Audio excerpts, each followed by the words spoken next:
give it back to you, Gloria. If you can share with us your illustrious career. Thank you. Thank you. Should I start? Yes.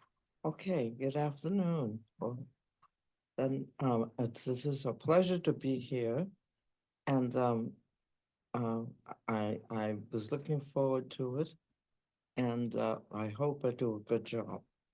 Um, this will be the tail end of a tour that we started rehearsing in February, and started on our way in the middle of February after rehearsing, and I worked like mad, uh, thinking and concentrating constantly, and so I think I overworked myself, and I got a cold.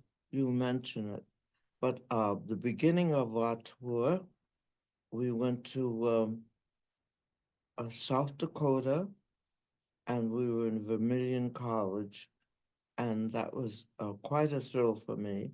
And I'll tell a little story about that um, later. And then we traveled up to uh, the very north, and we went to two colleges, beautiful buildings, and I was very impressed by it. One was in Fond du Lake, and one was in and I have a hard time pronouncing it. Fond du Lake and another beautiful building. Okay, okay. And we did our show, Misdemeanor Dreams. And we did altogether 6 shows, which was very difficult, and but I enjoyed every minute. And I was very impressed by the buildings and the people. So this is the tail end, as Rafi told me about this one. And so I spent the rest of the time. I think I came to Minneapolis about 6 weeks ago, 5 weeks ago, and I've been here ever since, enjoying it. It's a very beautiful city. And so tonight I changed all of a sudden. I had a better idea, so I hope I remember what to say. I want to start off with um, 3 stories, and then the time isn't one right after the other, but I think it's interesting, and it pertains to what we're doing. The first one, I'll just tell it and see what happens. I was born in Brooklyn, New York, in an Italian neighborhood, and my father's Kuna, my mother Rappahannock, and it's an interesting combination for me. One is Central America, and one is America, and there's a difference. And my father was a seaman, and he traveled all over the world. He was an able-bodied seaman, and his boat stopped in New York, and he's Kuna, and there were other Kunas on the boat, and they said to my father, "Come with me. We're going to a house in Brooklyn where they have 3 women, young women, and maybe you'd like to come with us." And my father said, "Sure." So he went to South Brooklyn. It is called Red Hook, and he met my mother, and they fell in love immediately, and they were married, and that was in 1924. And I was born in Brooklyn. I have a huge not Italian, Brooklyn accent, and people notice it right away. And it wasn't easy. It wasn't easy, but we had a lot of people coming from Kuna, and they sang, mainly men, and they sang and they talked and told me all about Kuna. And some people came once in a while from the Rappahannock, but more Kuna. And at that time in the 30s, there was a lot of show business going on with, and native indigenous people came from the north, south, east, and west. And somehow many ended up at our house because my father used to sing and dance, and he took his family with him wherever he went. And I was introduced to people from this side of the world, this town, and people from Canada, way out California, and down south, and the indigenous world was very close to me.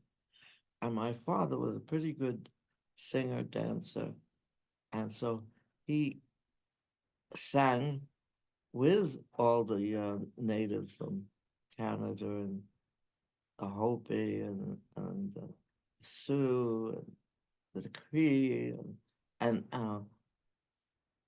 he learned and he joined the show business world. Uh, and at that time they were at Madison Square Garden. They had rodeos and powwows, and they were just sometimes people would come after their show and sing all night. And I heard that it was in my mind all the time. And and that was unusual in my Italian neighborhood. But we got along most of the time. Sometimes it wasn't too easy. But I do have good stories, and I do have disturbing stories and so forth. So I'm just going to tell two stories. When I was about 5 years old, my father was very happy about the end of the Depression, and that was in the 1930s. And we were in the whole family, we were in a parade down Fifth Avenue. And who was leading that parade? One of the crazy bulls, and I don't know which one. And he had a beautiful singing voice. And he was walking down Fifth Avenue with us. We were all in the parade. And he was singing, "Happy days are here again." A beautiful voice he had. And he came over and shook my hand. And I was so impressed. It was such a beautiful experience.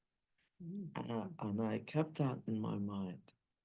And then a couple of years later, still in show business with our entire family, we were performing uh, at a church because we also had mixed in with all the people who came visit the house, missionaries, and they tried to do a good job. Uh, and so one of the entertainments that they prepared for us, we were sitting on rocks, the whole family, made up rocks. There was an American flag blowing in the breeze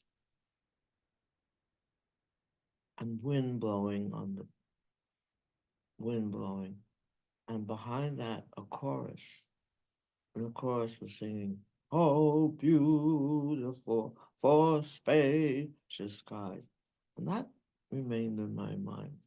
What is that? Has anything like that? What does our family have to do with it?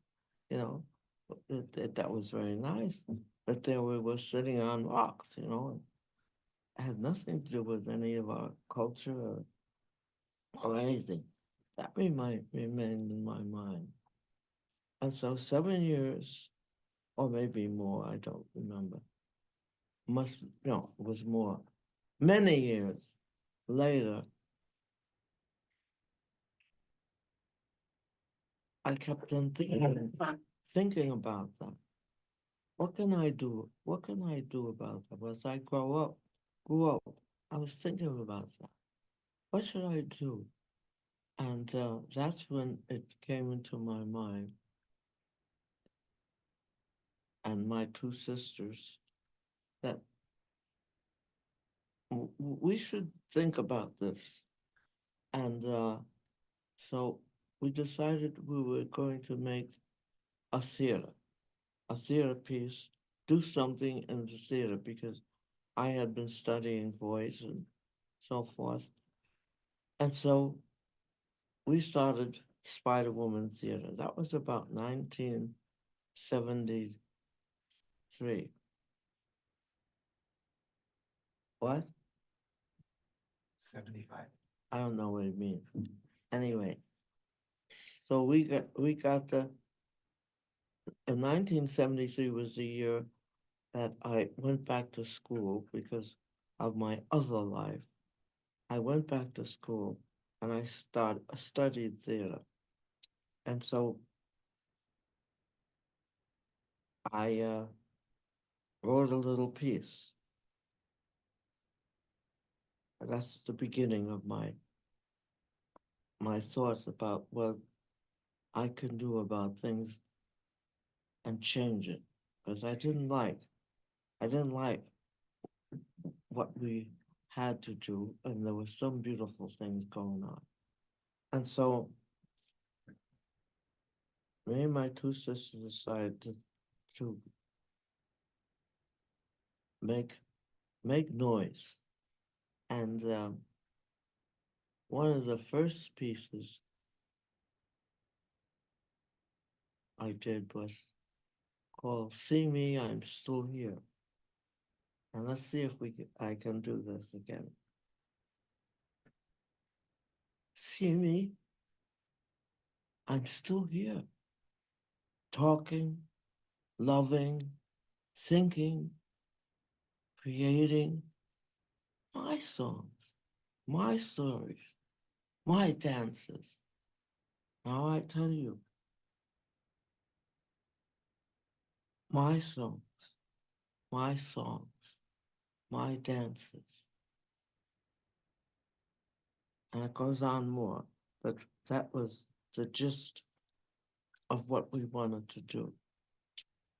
And as time went on, we were studying and we did more and more different thoughts on theories, and all went back to school. And as I said,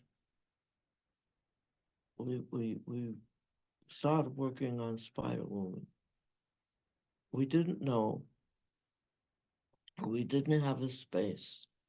We used to rehearse in my toilet because it was the warmest place in my house. And we'd work until 1 or 2 o'clock. We didn't have any rules or anything. And we did what we wanted to do. And one lady, a young woman, was Hopi and Winnebago, or the whole joke. And in her culture, they had Spider Woman who weaves stories and always leaves a hole so you can get through. She passed away, very young age, but we kept on going. And we made other stories up. and continued uh, uh, writing and the best way we knew how. And one day, our group of people came to the east from California, and they were having a theater festival, and we performed. I don't remember what we performed. We performed something, and one of the entrepreneurs said, "If we take anything from this festival, it should be Spiderwoman Theater." So that was a big goal for us because entrepreneurs at that festival hired us. Not that it was so great, but we thought it was pretty big. And we went to France. And that was, uh, we didn't even have suitcases. We didn't even have enough money to go. And so we had to make parties and so forth and so on to get enough money to go. But we did. And when we hit Europe, everybody thought it was so great. Wonderful. So we went on with that. We came to stay for a couple of weeks and we stayed for about half a year. Everybody at home, I just received a divorce, so I was free. And everybody at home says, "Come home, come home." And I was saying, "Gosh, no, we went to Germany, we went to Italy, we went all over Europe. And we did finally come home eventually uh, with new pieces, all kinds of new pieces, anything we thought of. And that's what we did. What was in our lives, what we were doing, what uh, thrilled us. And I'm going to go back again to when I was younger and talk about, what thrilled us, what we did a little bit. So one day I was walking down the street in the nighttime with my mother in Brooklyn, and one of the rodeos broke up, and there were a lot of natives stranded in New York. And I looked out, there was a big street light, and standing near the street light was this guy who I knew was indigenous. So me and my mother said, let's go home and get daddy, and he'll bring him to our house. So we got daddy to go down, and we found his name was Douglas, and he was, well, I guess Sioux from Rosebud, South Dakota. And Douglas stayed in our home 20 years. He took care of us. He loved us. My younger sister thought he was our brother. And when the war came along, we put a star in the window and everything. Douglas was very close to us. And Douglas, after the war, never came back. I think that he was shell shocked. They sent him right to Rosebud. And I often wondered what happened to Douglas. But what happened to him was they did send him back home to Rosebud, and he was shell shocked. He didn't remember us. So in 1973, when Spider Woman was just beginning, we were invited to the Sundance in Rosebud, and we went. And my two sisters danced. I couldn't dance in it, and it was a wonderful experience. However, we went to this famous drugstore, I forget the name of it, and we were standing online to get something. And I recognized his body, the way he walked. I said, I don't believe it. I said, that's Douglas. I remember Douglas. So I ran down the aisle and I said, Douglas, you remember me? You remember me? And he was a little shell shocked. He said, oh, Eagle Eye's daughter. He remembered me. I'll never forget it. I couldn't believe it. And well, Douglas passed away by now, but that's another one of the stories I remember. And to see him again was wonderful. And then now, last month, we were in Rosebud, and I inquired, no one knew him.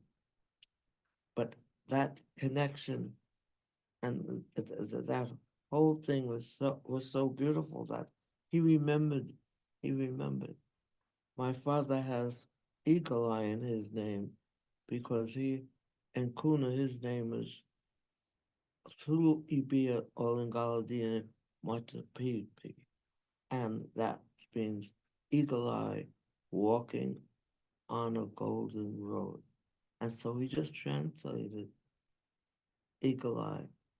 And that's how Douglas knew him. And I always loved that story because, the connection in Brooklyn, New York was amazing for me. And then I asked about him when we were in South Dakota, where a couple of weeks ago. No one knew him, of course. And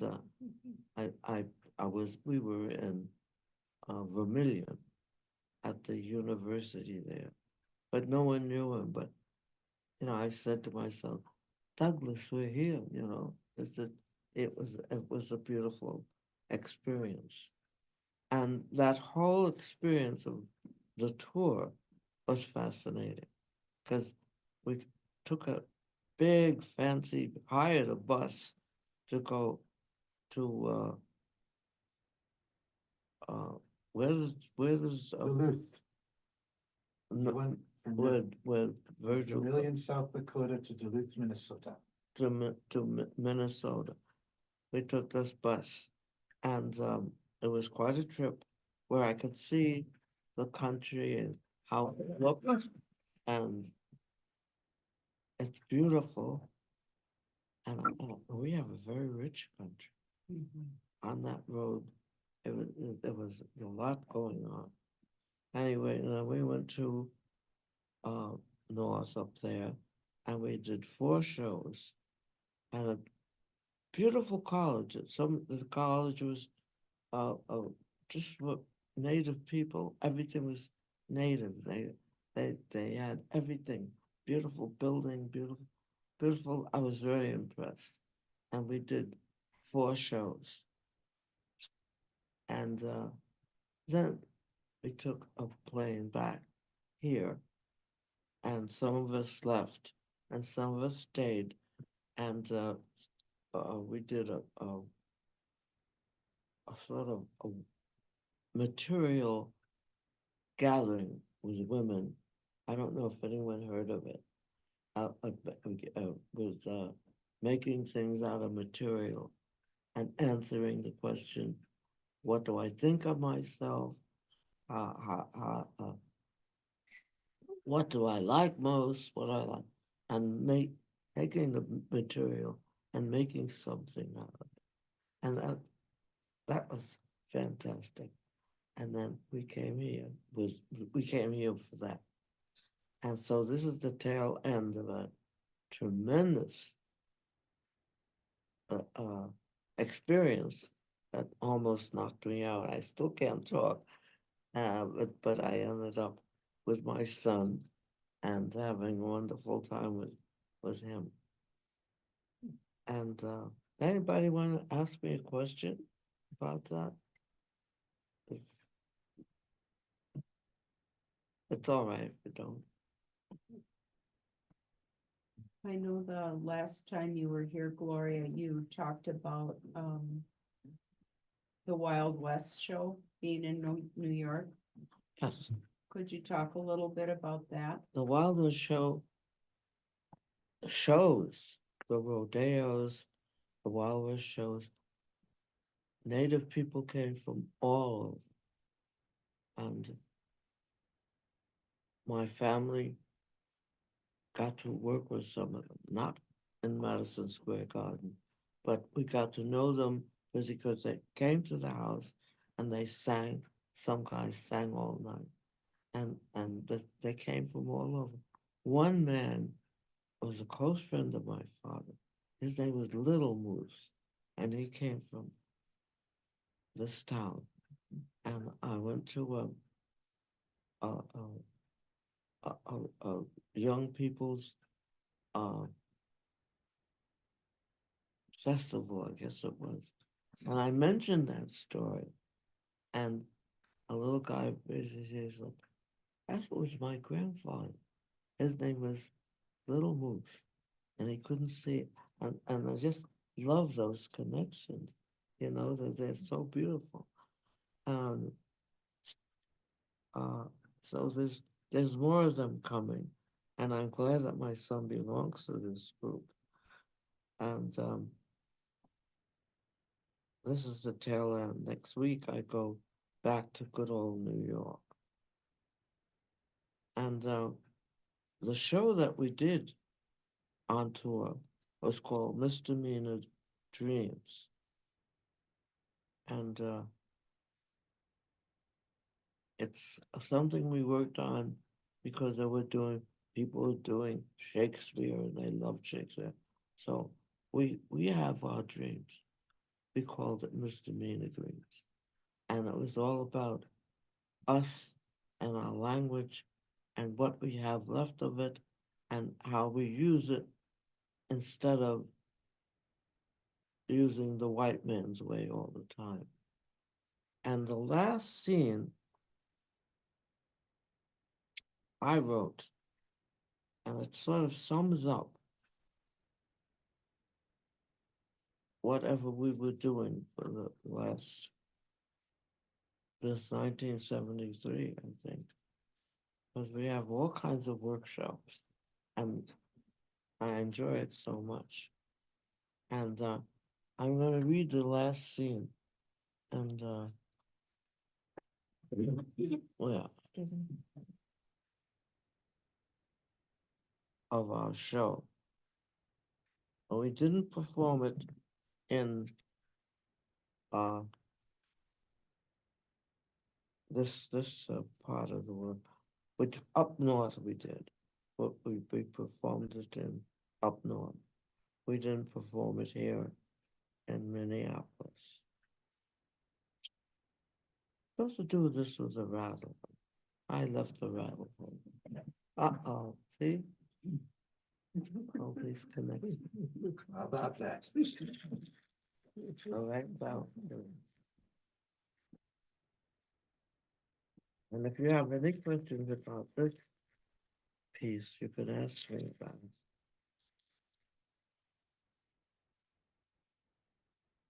Hey, hey, hey, hey. Millions and millions and millions of stories ago, Nisqua, one of the stars in the Milky Way, shone down, shook, twinkled, and sprinkled stardust. Niska Mala. Baba Nana, the Great Spirit, and the four winds blew Niska Mala over the planet Earth. Sun, moon, wind, rain, we are all connected. And from the ocean came life. From the land and mountains came life. And humans, red, black, yellow, white. Sun, moon, earth, wind, rain. We are all connected. We have work to do. No matter what age we are. Today, I am an elder. And I lived through the Depression, the Second World War, and I'm still struggling with the fear of racism, war, genocide, and disease. Working to stay alive, loving, moving, breathing, staying alive, staying alive, staying alive, connected, loving, staying alive. Peggy, Peggy.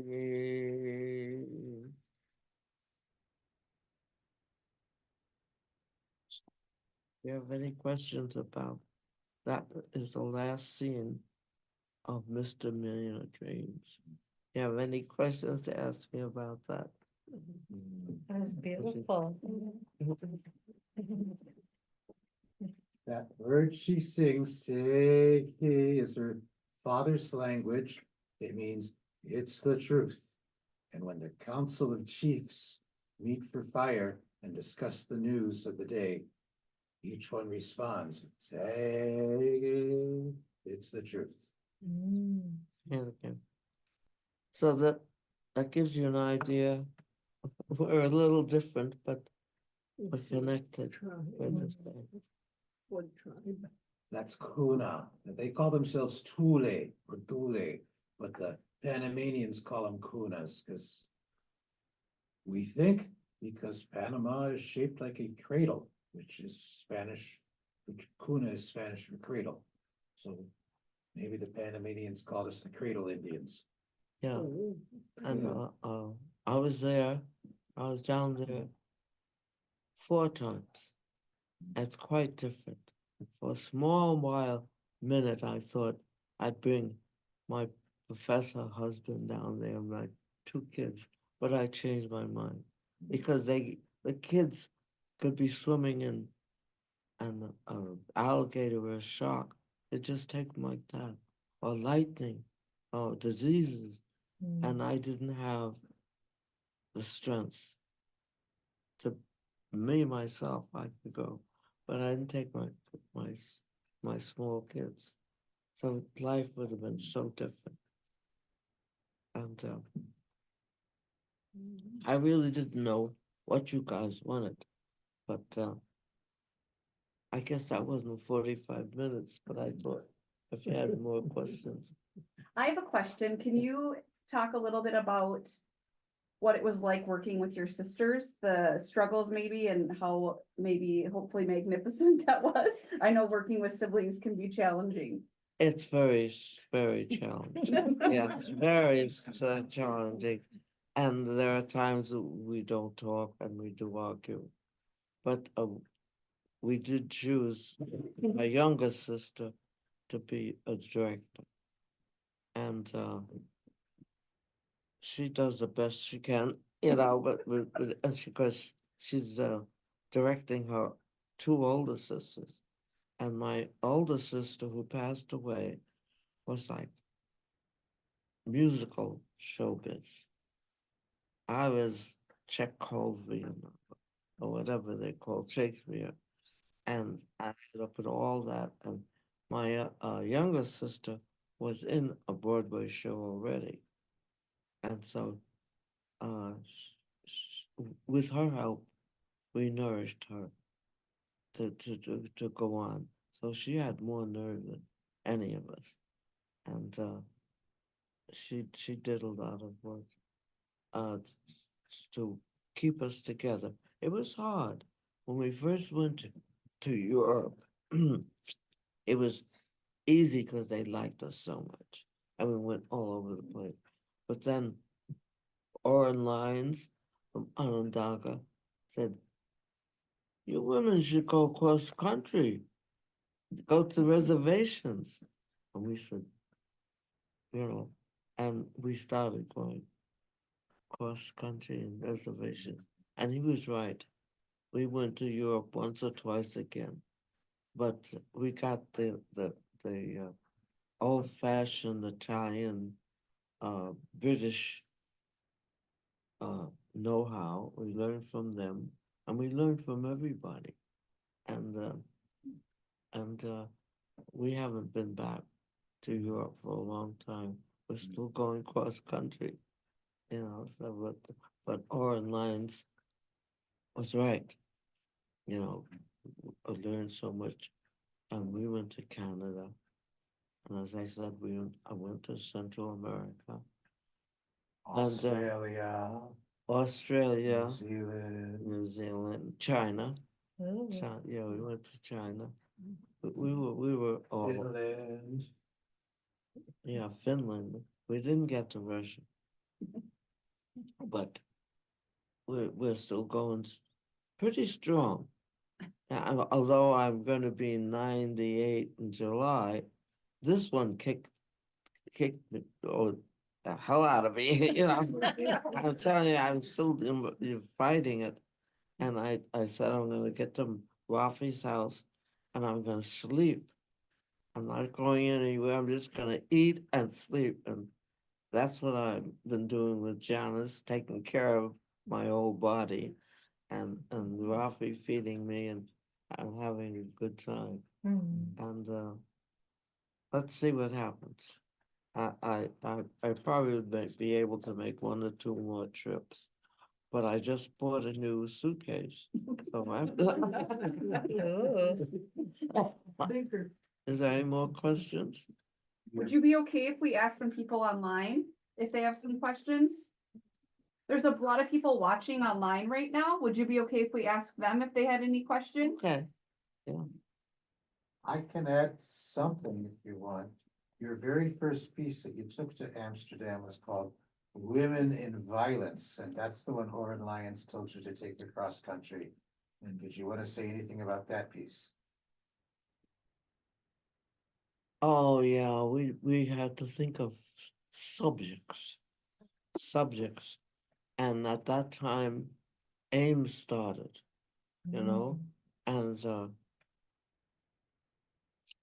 we had to struggle with that, and work with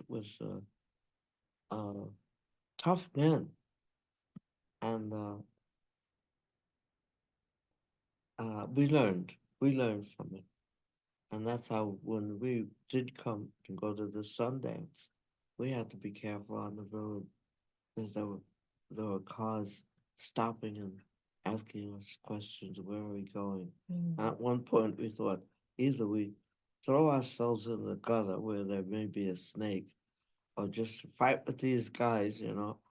And we got through it. So it was tough. Is there a question? I'm gonna ask them right now. Huh. Does anybody have a question for Gloria?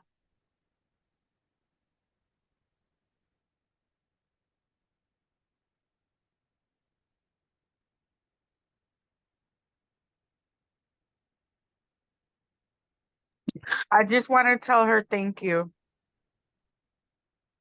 She said thank you. She wanted to thank you.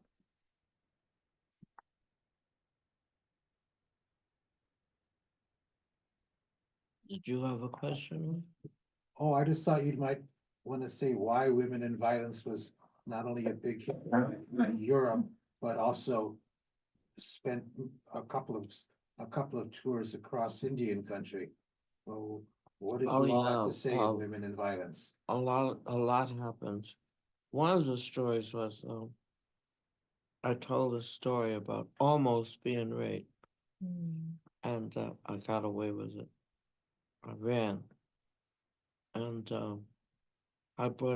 we brought it to um I Tadano. Oh no, I don't pronounce it right. And that's the the reservation is right near the border to Mexico. We performed it, and a woman came up later on and said to me, "That happened to me." Mm. You know, and I said, "Start your group," and they started a group, and it worked very well because she was afraid. She couldn't talk about it. It's just that same thing happened to her. So we helped a lot. And we're still trying. Although this tour took a lot out of me, so I'm still recuperating. I can't even talk right, but it did.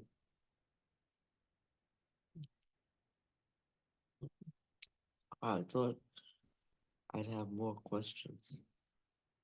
Think they have stage fright. What? Said they must have stage fright. The people online, Yeah, yeah. so it's very good. Did you do more, plays or work with more women as you went through the country with that play? Did more women come up Yes. to you after and begin Oh, to yes, tell their yes, and we're stories? still doing it. This time it was, when I told people I was going to South Dakota in February, March, they said, "You're gonna freeze to death," and I bought a old coat, fur coat. I didn't even use it, but I had it, we didn't freeze. The coldest it got was 3 below while we were there, so we were lucky. Yeah. Any other questions? Was that 45 minutes? It was pretty, you're good. Pretty Okay. close, yeah. Okay. So I enjoy doing that. I leave town next Tuesday. I don't know when I'll be back, but I'll be back. Hmm. So I just made it. Okay, thank you. Thank you, Gloria. It's always been a pleasure ever since we met you. And Raphael was good enough to have you come and tell us a few stories. So, A fast story. yeah. And And so, thank I you. like this last speech. Yeah, thank you. That was really cool. Yeah, Mhm. appreciate it. Did you also find that the women of Italy, the women of France, the women of Holland also said the same stuff happened to us here? I must have, because there were the women in Europe at that time were very interested in the feminist, all the feminist issues and gay rights and things like that. And I had a difficult time because I'm not gay, and some of the women just assumed I was. So I had to sometimes fight my way, out and saying I'm not gay, but I accept you. Mm. And now they have this he, me, she, her, and that's hard to accept. Gender pronouns. Yeah, I get very mixed up when I tell the women, you gotta bear with me, you know. But I just, it's difficult for me to think of a she, he, she, they, them, you know. But Is one of the reasons that what started out as a 1-week tour in Amsterdam eventually brought you to France and then to other countries in Europe was because of the message you were sending in Women in Violence. the women at that time, American women, especially, weren't aware of the violence in their lives. They were just taking it. They weren't analyzing it. And all through Europe, we had to discuss that, whether I was gay or not. And I decided I wasn't, so I'm not. But it was difficult. because I had to fight the women too. You know, I don't I don't take that from a man. Why should I take it from a woman? So it's not easy.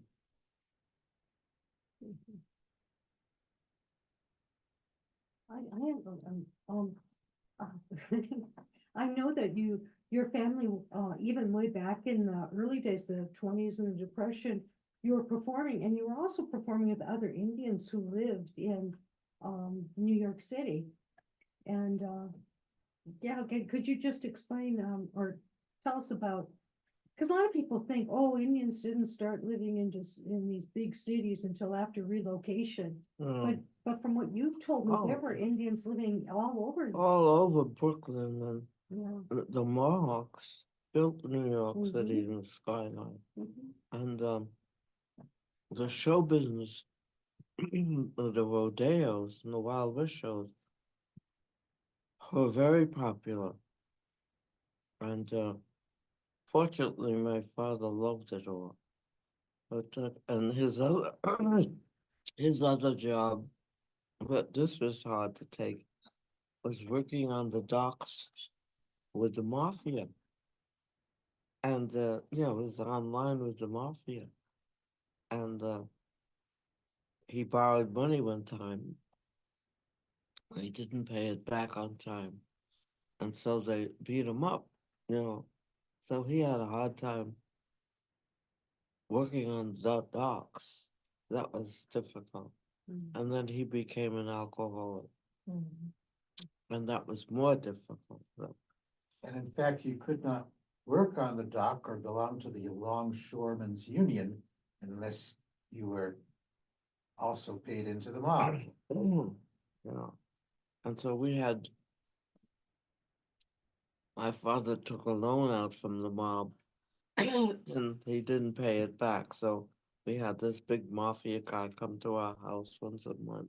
And my mother had to give him coffee and pay him back. And that was just, I used to peek out and look at him. Big mafia guy. So our neighbors were mafia. So I learned how to get along with a lot of people. And, I guess I'm doing the right thing if I'm living so long, you know?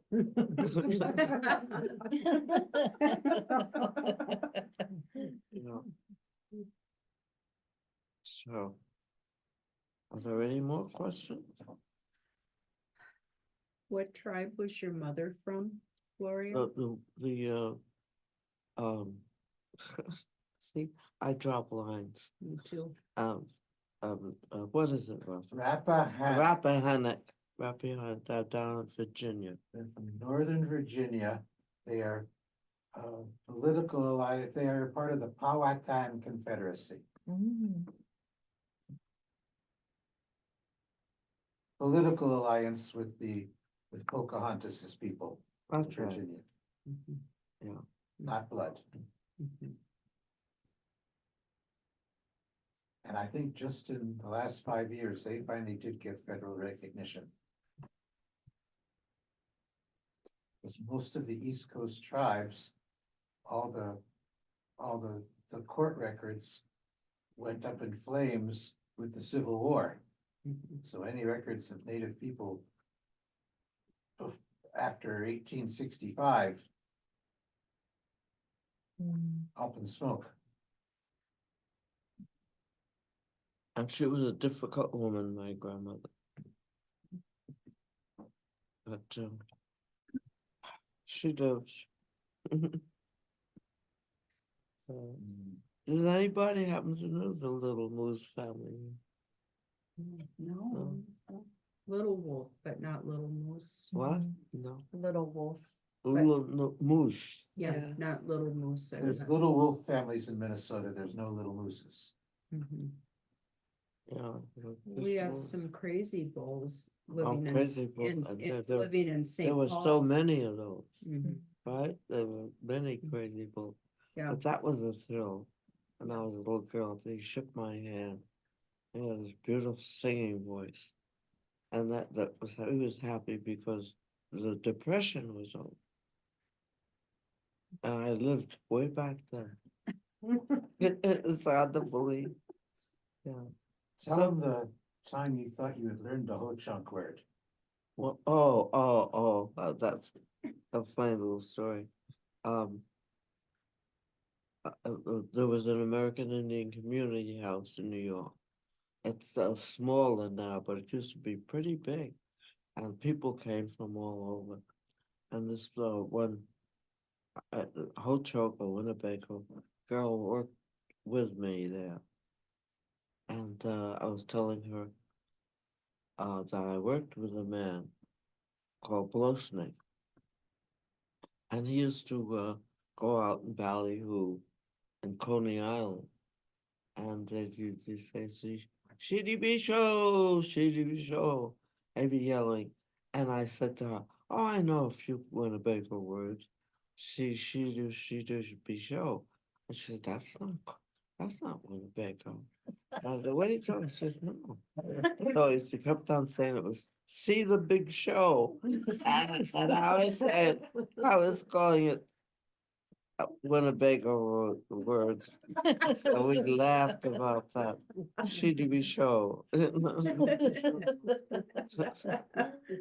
Yeah. So yeah, a lot of things happened at the community house. They had health department, and one day a guy from Canada had a heart condition. He went to the toilet and he died. And everybody was so sad and getting ready. And the nurse went in and she brought him back to life. And he walked out. You know, those guys are so funny. He walked out and he lived for a good long time. Good thing is at the community house, huh? Yes, yeah, at that time, right, right. How old were you when one Indian guy asked you out on dates and then didn't show up for another year? Oh, yeah, he was a Southern Indian, and my father was there, and he was talking to us and everything, and and he said, "Yeah, Gloria, you can go out with him." He never showed up.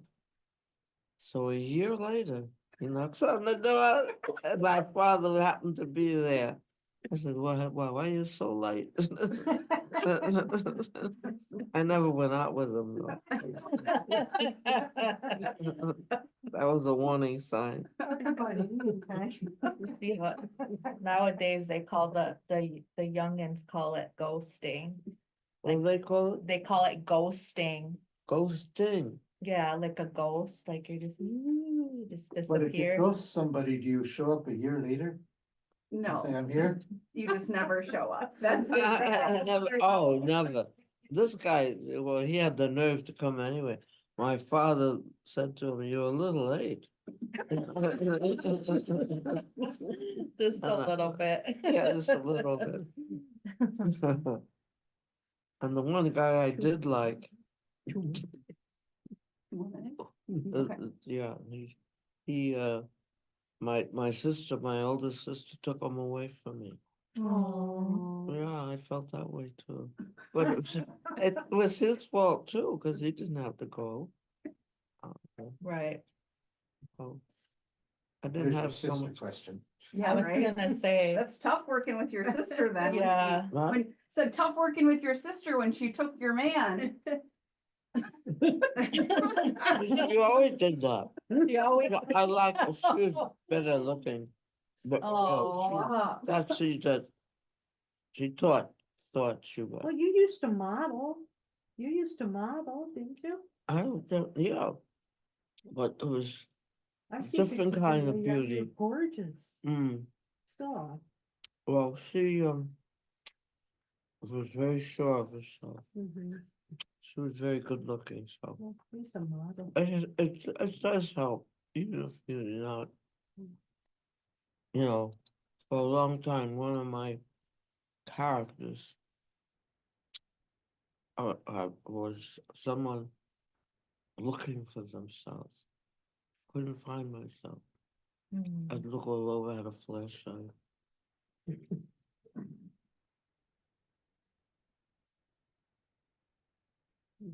Well, So- Gloria, this was so special and so memorable, and we're all just so fortunate to have you Really? here. And Mhm. it really, really meant a lot, and I'm excited that everybody got to see you and that we thank you for letting us record you Mhm. so that we can share this with other people, and it really meant a lot to all of us. So thank you so much for Mhm. taking time out of your eating and sleeping Yeah. at Rafi's to join us here Yeah. tonight. So thank you so much for She- Oh, coming. thank She you. came for I- the I'm just, cookies.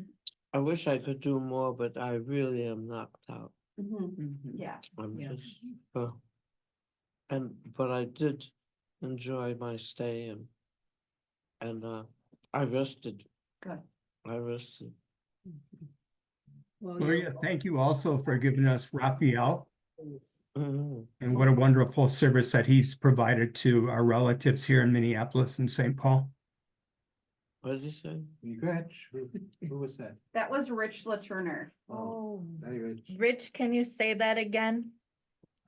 Thank you also for raising a fine young man like Raphael and the service that he's provided to our relatives here in Minneapolis and St. Paul. Did he say that he was related to Little Moose? No, he's not. No, he was saying thank you for raising such a great man like Raphael. I'm very proud of my son. Well, thank you to everyone who is able to join us and is online tonight. Thank you, Kat. This will be recorded, so we will share it out on our social media too. Everyone have a good night and safe travels to you back to New York.